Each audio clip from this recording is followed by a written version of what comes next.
Co-founder and editor-in-chief of George Magazine, Villard, which is an imprint of Random House, has just published the George Magazine book of political lists from the editors of George, and is compiled by Blake Eskin. Is that the way you pronounce that? Yes. Anyway, good morning, Mr. Kennedy. Good morning, Mr. Imus. How are you? I'm very well. Thanks for having me on your show this morning. You're quite welcome. Welcome back to the program. Thank you. Is Esther Newberg your literary agent or no? She is my literary agent. Oh, she is? Literary. Okay. In quotes, but she is. Because she called me about the George book. She also represents me and many other far more successful writers, however. She called me and hyped this, and I was very skeptical. Well, but it's and very... now, after you've read it... It's very entertaining. Thank you. Well, and it's amusing. Yeah. But Publishers Weekly describes it as a crucial resource for Jeopardy contestants and Beltway nerds. How do you see it?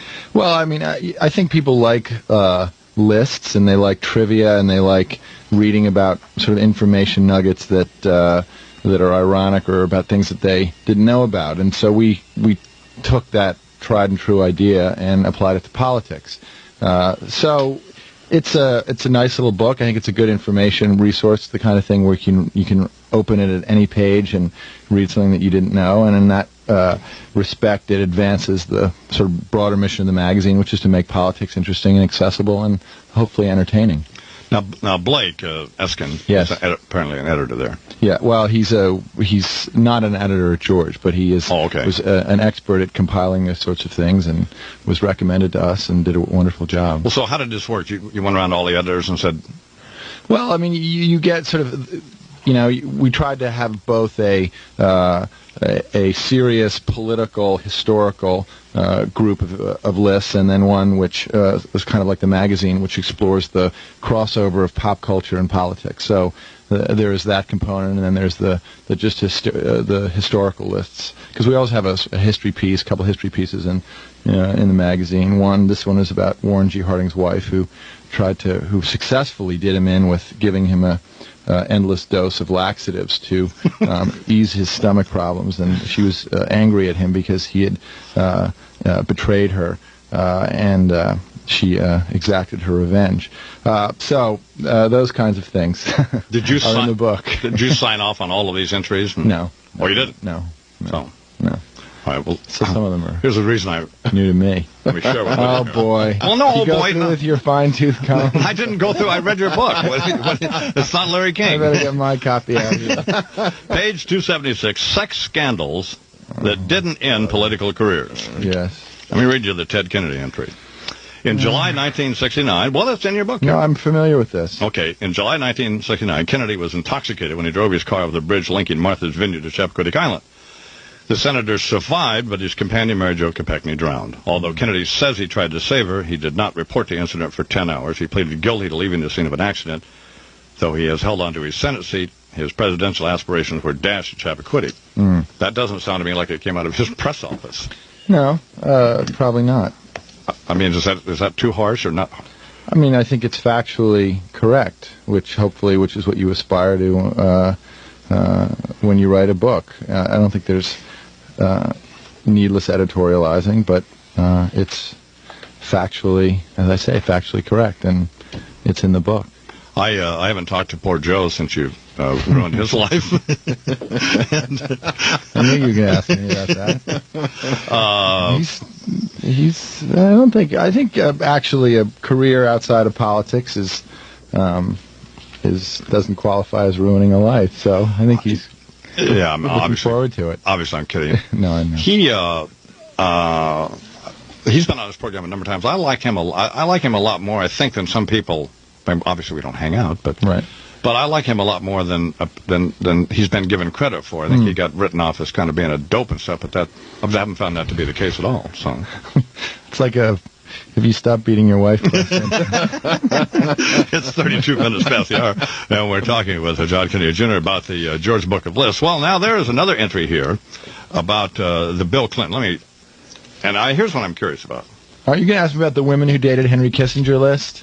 I love that list. That's a great list. You want what page is that on? We can do that. We'll come back to Bill Clinton. 316. He said, I go out with actresses because I'm not apt to marry one. And he had quite a formidable cast here. But anyway, you were You were talking about a scandal list. Well, let's go back to... But this is fine with Henry Kissinger. Candace Bergen, Judy Brown, star apparently of an X-rated film. Did you know that, Charles? No, I did not. I didn't know that. Huh. Lana Edmond, who was a Hollywood stunt woman. How do we know about all of this, I wonder? You guys must have researched this, right? We did. Well, I mean, he was pretty... Didn't he meet Brezhnev on the tarmac with Jill St. John? I mean, he wasn't... Oh, that's right, yeah. Exactly a wilting flower when it came to... He went out with Diane Sawyer, but life. One would ask who hasn't. So he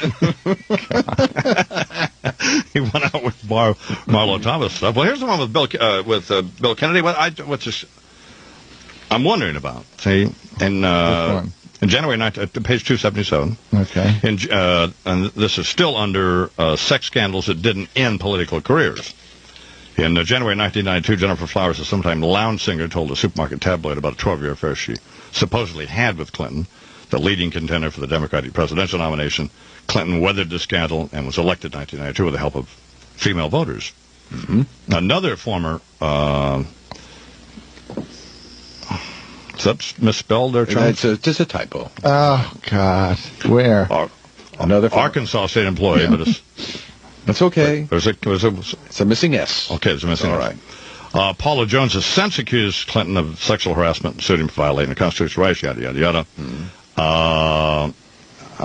And he's accused of reportedly having an affair with Monica Lewinsky, a former White House intern. And my question is, how do we know that?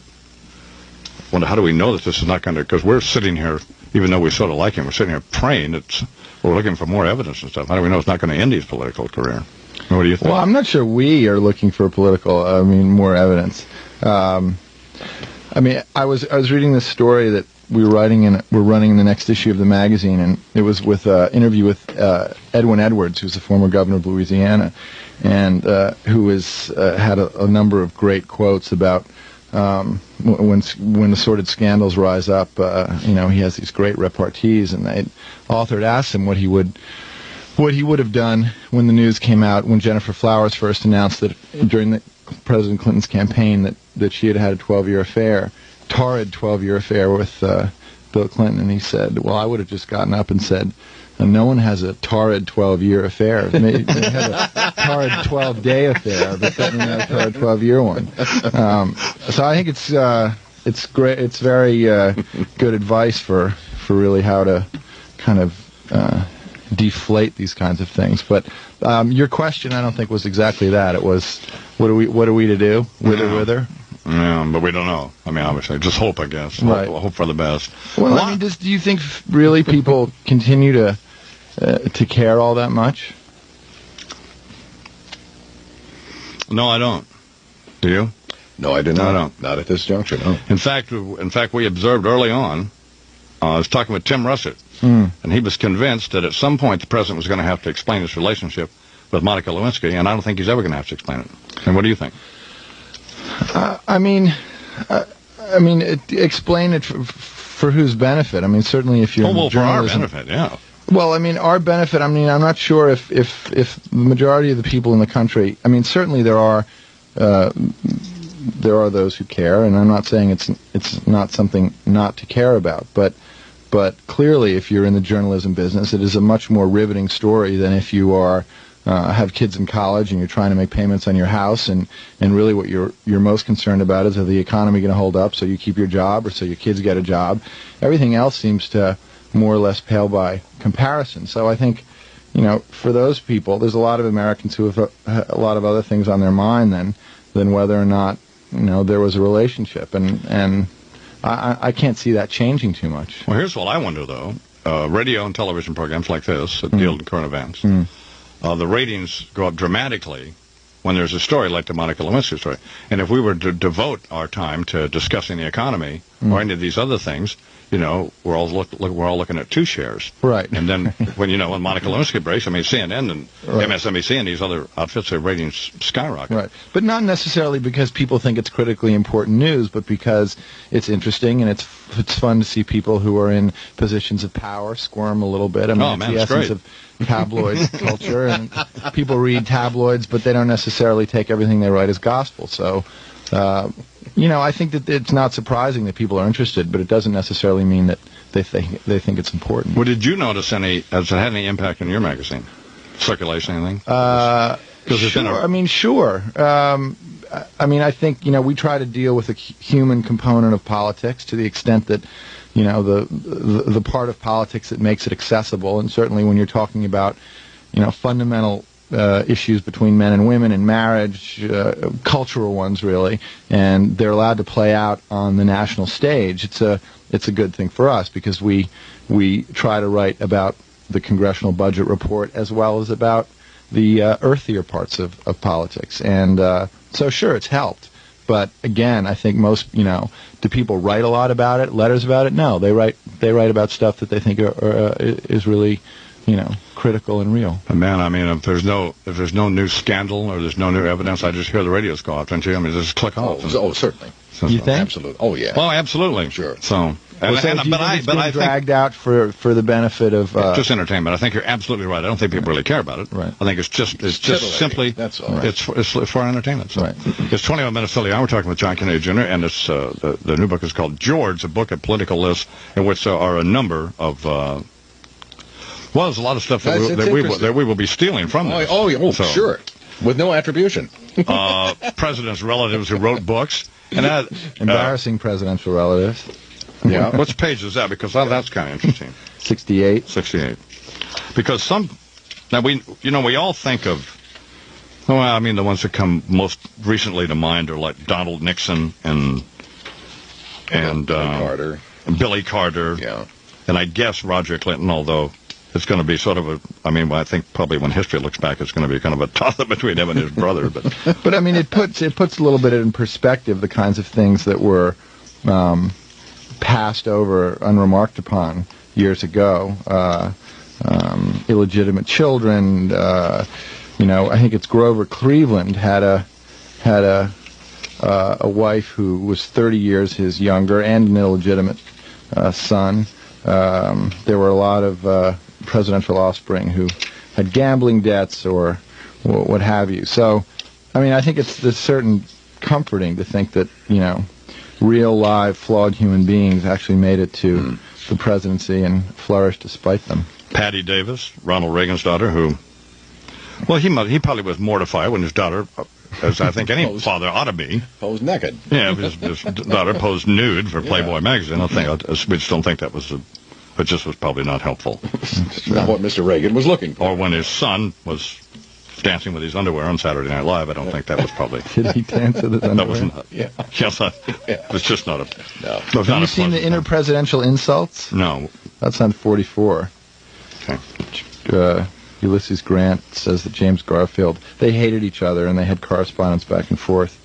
Garfield has shown that he's not possessed of the backbone of an angleworm. They had some good ones there.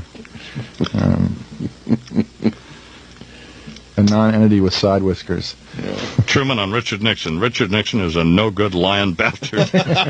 He can lie out of both sides of his mouth at the same time, and if he ever caught himself telling the truth, he'd lie just to keep his hand in.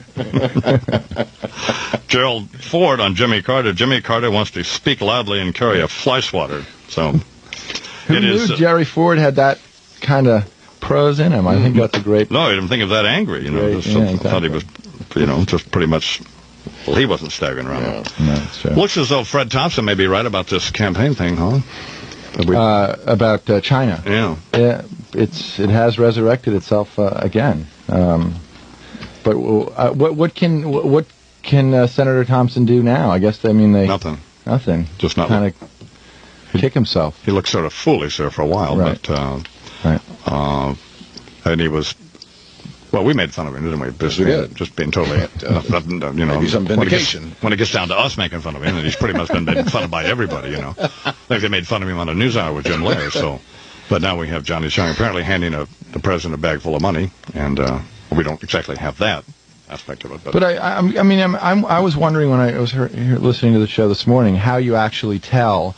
They're calling for investigations to discover how the connection between whether or not the money given by the Chinese government to the Democrats affected the U.S. decision to sell satellite technology to China, and I wondered how it was possible to actually, tell that connection. I would think that